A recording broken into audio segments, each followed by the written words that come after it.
Καλησπέρα! Τι? Συγγνώμη. Καλησπέρα! Είμαι ο... Ποιος είναι? Τι κάνω? Γιατί σας μιλάω? Τι είναι όλο αυτό? Ποιος μπορεί να έλεγε ένα τυχαίο βιντεάκι? Άλλοι που μπορεί να νομίζουν ότι ξέρουν θα έλεγαν το κορόνοπο ή το χαμένες ελπίδες. Στα αλήθεια όμως, αυτό που παρακολουθείτε είναι απλά η προσπάθειά μου για ψυχαγωγική του εαυτού μου μέσα στις ομιλίες μου μπροστά σε ένα μικρόφωνο, την οποία μετά εσείς παρακολουθείτε συνδυασμένη με ένα γρήγορο μονταζάκι μου έτσι ώστε να ψυχαγωγήσετε εσείς. Αλλά μεταξύ μας μπορούμε να το λέμε εγώ ένα μικρόφωνο, το Google Images και το Premiere.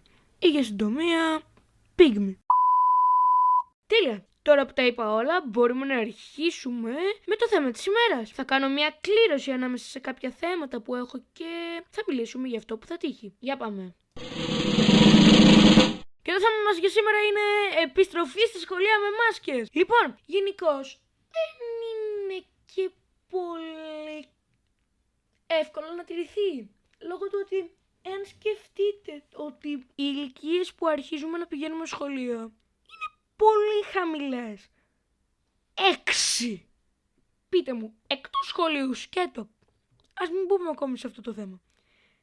Εκτός σχολείου, περιμένετε από ένα 6χρονο. Από ένα παιδάκι 6 χρονών, το τονίζω, όπου ακόμα τρώει τις μίξες του, να φοράει και όλη την ώρα μία μάσκα. Για ένα παιδάκι 6 χρονών, που πηγαίνει πρώτη φορά στο δημοτικό. Αυτό θα είναι σοκαριστικό. Δεν σου λέει, ξέρω εγώ, το κλασικό βάρος. Λοιπόν, τώρα θα πας εκεί μόνος σου και θα πρέπει να έχεις με άλλα παιδάκια να μιλάς και να μαθαίνεις πράγματα. Σε φορτώνουν μια τσάντα πιο βαριά από σένα και υποτίθεται ότι εσύ 6 χρόνων πρέπει να μάθεις όλα αυτά και να φοράς και μάσκα. Αυτά. Αλλά γενικώς ακούγεται σωστό, αλλά δεν είναι εφαρμόσιμο. Θα μπορούσαν να υπάρχουν άλλοι τρόποι. Δηλαδή, ένας τρόπος διαφορετικός θα μπορούσε να είναι τα παιδιά να έχουν περάσει από τεστ. Όχι τεστ αυτά που γράφουμε, τεστ για κορονοϊό. Θα μπορούσαμε να είχαμε περάσει όλοι. Αλλά αυτό δεν γίνεται. Άρα, η μάσκα είναι καλή ή κακή στη σχολεία? Θεωρητικά είναι καλή, αλλά όχι τηρήσιμη. Δεν μπορεί ένα παιδί μικρό, δηλαδή όπως είπαμε πριν 6 χρονών, να το τηρήσει. Τώρα οι μεγαλύτερες ηλικίες δεν θα το τηρήσουν, αλλά όχι λόγω του ότι δεν είναι ότι δεν μπορούν να το καταλάβουν και να καταφέρουν να τηρήσουν κάτι τέτοιο. Λόγω του ότι απλά οι πιο μεγάλες ηλικίες θα το παρακούσουν. Οι πιο μικρές δεν θα μπορέσουν. Άρα, μένουμε με το γεγονός ότι η μάσκα θα μπορούσε να είναι ένα καλό μέτρο ενάντια στον κορονοϊό στα σχολεία, αλλά μόνο σε θεωρητικό επίπεδο, λόγω του ότι αν σκεφτείς ότι απευθύνεσαι σε παιδιά για να φορέσουν αυτή τη μάσκα και δεν είναι ενήλικες οι οποίοι θα πληρώσουν κάποιο πρόστιμο σε αντίκτυπο, δεν θα είναι αποτελεσματικό. Αυτά λοιπόν. Τι άλλο έχουμε? Το θέμα της ημέρας ήταν υπερβολικά μικρό.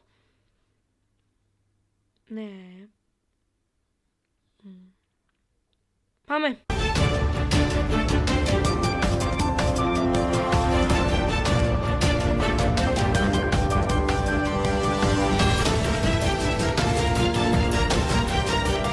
Καλησπέρα σας και καλώς ορίσατε στα νέα του Pygmy.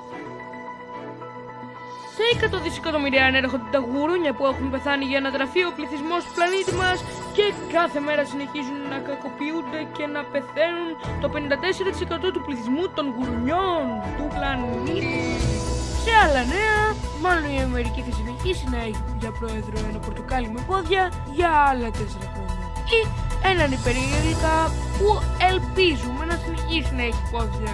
Τέλος πάντων, στη Βραζιλία φέτος τα συνηθισμένα 100 τετράκια καπουρά δεν μαδίστηκαν για το καρναβάλι, με αποτέλεσμα ο πληθυσμός των εξωτικών πουλιών να αυξηθεί κατά 150,4%.